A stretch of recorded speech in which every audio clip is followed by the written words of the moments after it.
გამარჯობათ. მინდა რომ შევავსო ცხრილი, სადაც ჩავწერ სახელს და დაბადების თარიღს და თუ სადმე ეს ცხრილი ამ ცხრილში ერთი და იგივე სახელი და დაბადების თარიღი ჩავწერე, მაშინ აუმიგდოს შეტყობინება რომ გაორდა, ანუ გადუვლირდა მონაცემი. და როგორ გავაკეთოთ ეს ყველაფერი? პირველ რიგში მოვუნიშნოთ ის უჯრები, სადაც უნდა შევავსოთ ეს მონაცემები. შემდეგ შევიდეთ data menu-ში, დავაწვეთ data validation-ის relax.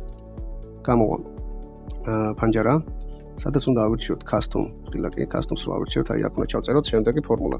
count ifs ფორმულა გამოვიძახოთ. count ifs ფორმულას გამოვიძახებთ. გავხსნით ფრჩხილებს, მოვუნიშნოთ ჯერ სახელების უჯრებს, რომელსაც გავყინავთ აუცილებლად წინე. შემდეგ მოვუნიშნოთ პირველივე სახელის უჯრას. აქ მხოლოდ სვეტს გავყინავთ, ანუ A-სთან დავწერთ $-იანს. შემდეგ ისევ წინე. შემდეგ მოვუნიშნოთ დაბადების თარიღების სვეტს.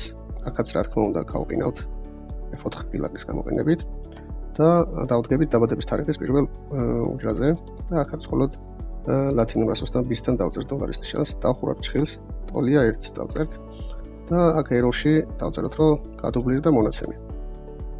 OK-ს დავაწვევით და ახლა რომ შევიყვანოთ მაგალითად სახელი, ალი და თარიღი რაღაც მოვიფიქროთ 05-01 იყოს და იგივე სახელის და თარიღის მეორე პიროვნებას რო შევიყვანოთ 1987 05-01 enter-ს რომ მივცემთ, ნახეთ არ მაძლევს უფლებას ჩაწერის, რადგან მეუბნება რომ გადუვლირდა მონაცემი.